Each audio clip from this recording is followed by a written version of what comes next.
The timeless story of Noah's Ark is one of the most famous stories in the world. Is it true or just a myth? And if it is true, where is the Ark?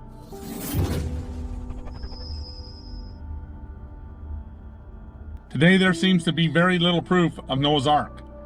But if the great flood happened and the story of Noah and the ark he built is true, there should be one big piece of evidence around, and that is the ark itself. But the question is, where is it? The Bible states that the ark was 450 feet long and 75 feet wide and 45 feet high. Also, the Bible states the location where the ark landed, and that is on Mount Ararat in Turkey. But today you don't hear too much about explorers looking for the ark on Mount Ararat, and year after year goes by and it is never found. And the question is why? Are the atheists and agnostics right that the story of Noah's Ark is just a myth, or is there something else going on? Today the only answer seems to be is a rock formation at Durpınar, Turkey, that some people believe is the fossilized remains of the ark. But I strongly question that it is. For one reason, it would seem to me that if the great boat did fossilize, it would not fossilize into a vague rock formation. Also, it would seem to me that if it was the ark, the people that lived there would know it was the ark, or at least there would be old stories that it was the ark, and it would not have to be discovered. Another reason I strongly doubt it is the ark is because the location is wrong. The Bible states that the ark rested on Mount Ararat, not 19 miles away on a different mountain. So the rock formation at Durpınar, in my opinion, is ridiculous. So the question remains, and that is, where is the ark? To get some of the answers, I watched an old and very well produced and written documentary on the subject, and that is the 1976 documentary movie In Search of Noah's Ark.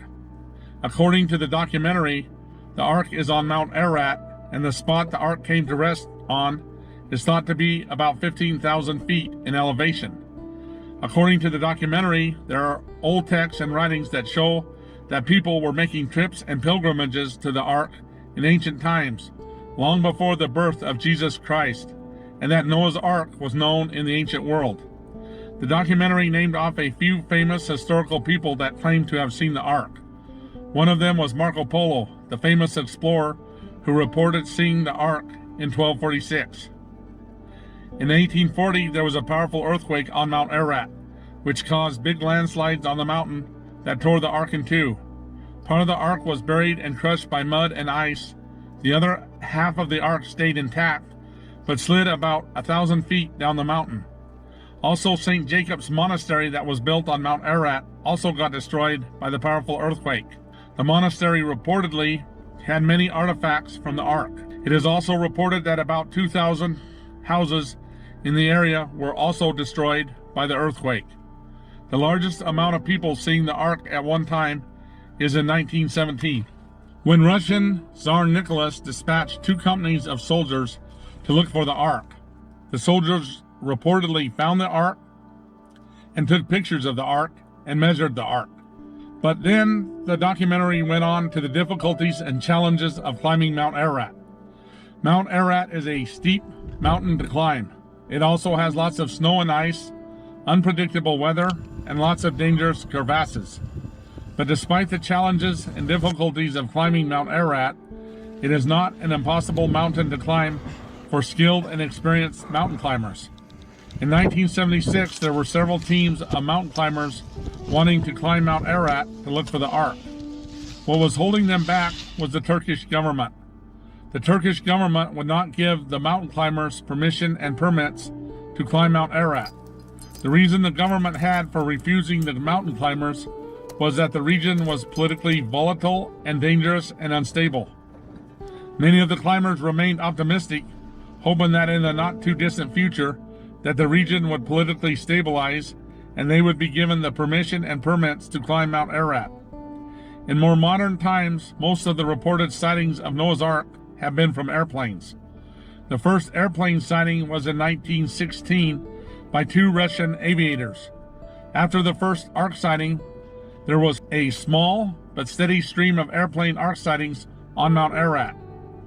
But the number of reported ark sightings from airplanes increased substantially during World War II when American pilots who were flying American supplies to Russia, their flight path took them over Mount Ararat.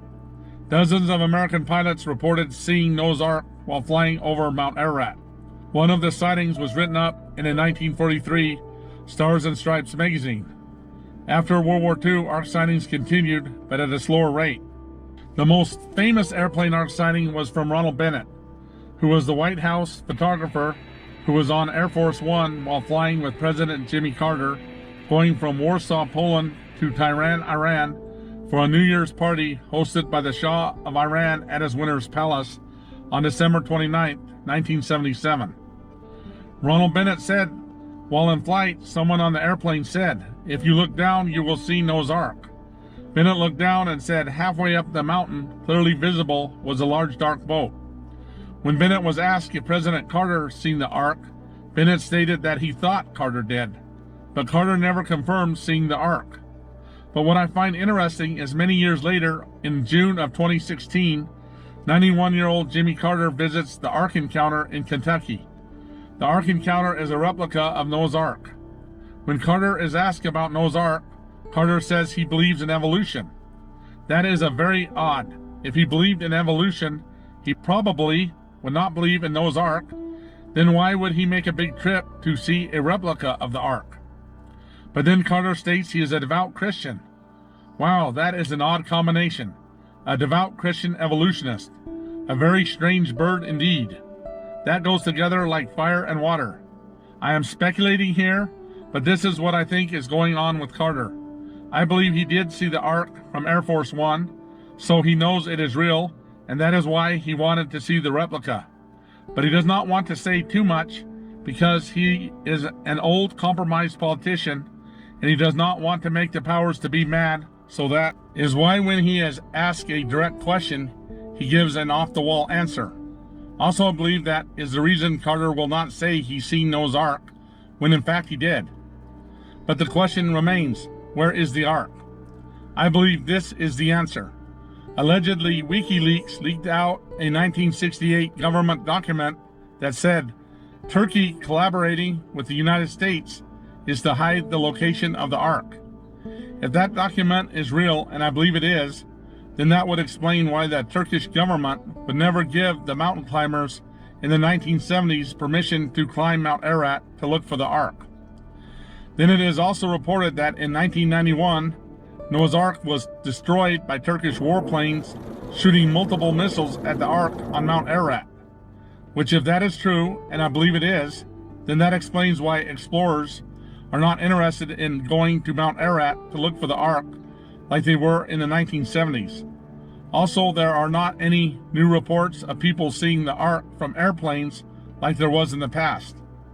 I believe why Noah's Ark was destroyed because powerful billionaire globalists that work behind the scenes influencing countries and promoting evil agendas do not want people to believe in the Bible or God, and that is why Noah's Ark had to be destroyed.